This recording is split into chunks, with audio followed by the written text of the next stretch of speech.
That's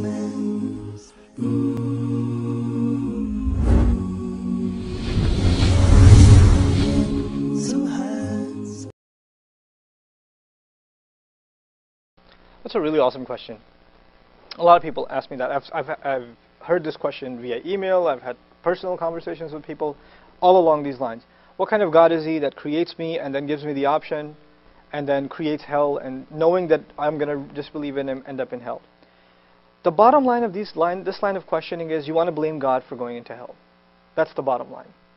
And the other bottom line is you feel as though you've got a logic, you've one-upped God because you come up with a logical criticism, something God himself didn't think of.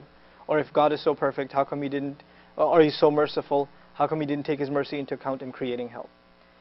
The way the Muslim approaches this is actually from a very fundamental point of view, not a philosophical one. Okay. The fundamental approach the Muslim has is God introduces himself to us in the Quran by saying, Alhamdulillah. All praise and gratitude belongs to God, belongs to Allah. Everything he does is praiseworthy, everything he does is perfect. That's our belief about God. God is perfect in every way. And everything he does should be appreciated, we should thank him for. After he tells us that nature of himself, immediately he tells us Rabbil Alameen, which means he's the master of all people and all nations. Now think about the word master.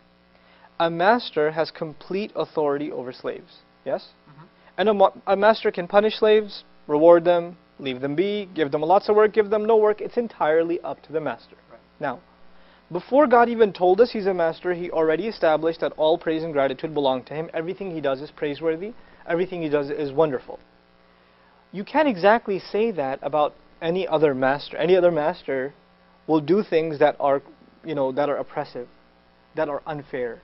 That's what a slave can expect. They can expect to be coerced. They can expect to be tortured, etc., etc. But God first, before he even tells us he's a master, he says he's a praiseworthy master. Right. Then he goes on to say he's unimaginably merciful as a master. Now, before even talking about or proving God's mercy, because that's what's in question here in the questioner's mind, what kind of merciful God is this? Right. The problem is you're thinking of him as God and not as master. That's the real problem. If you accept the summary of the Quran, what does it want from people? I usually call it a one-liner.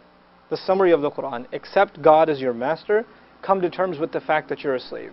If you come to terms with that fact and learn to trust him as a master, then everything he's done, everything he's created has a purpose, has wisdom. If you haven't come to terms with the fact that he's your master, he has authority over you. He's just someone who created you, and after that you have the right to question him and to criticize him and to do that. Then you've missed the fundamental premise of the Quran. Muslims don't ask these questions. Why not? Because we've accepted God as master. Now, he didn't just create a hell to throw people in it.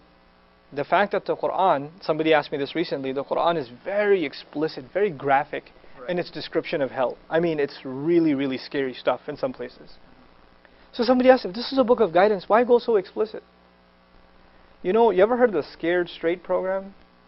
Right, where teens are messed up or they're heading towards a life of crime, and they bring someone who's done time in prison, who's gone down this road before, and they show them, look, I've been there, I know what it's like, it's not glorified, it's not fun, this is what happens to you. And the idea of it is, well, I'm not going to go down this road because I know somebody else who already has. Hellfire hasn't happened yet, but God will give us a picture as though it is happening right now, the point of which is to scare us straight. It's actually a mercy from God that he told us about hell. Whether you like it or not, it's there. Whether you come to terms with it or not, it's there. Whether you're uncomfortable with the idea of hell or not, it's there. So God's mercy is to let you know, here's what you can do to not be in it. That's God's mercy. Instead of saying, well, I don't want to believe in this faith because it has a concept of hell. Whether you like that concept or not will not change reality. It won't change reality. All you can do at that point is learn how to protect yourself. And I reiterate what I started in this interview with. God says he didn't create us for hell. He says, إِلَّا مَنْ رَحِمَ رَبُّكَ وَلِذَلِكَ خَلَقَهُم. Except for those whom your master shows mercy to, and that's why he created them, so he can show them mercy. One of my favorite quotes from the Quran, مَا يَفْعَلُ اللَّهُ بِعَذَابِكُمْ. What's God going to get out of punishing you? What's he going to do punishing you? He doesn't want to. He doesn't want to punish you. Our image of God has to be one that wants to be merciful, not one that wants to punish. That is not the image that we have in the Quran. And even the mention of punishment, in and of itself, is an act of mercy from God.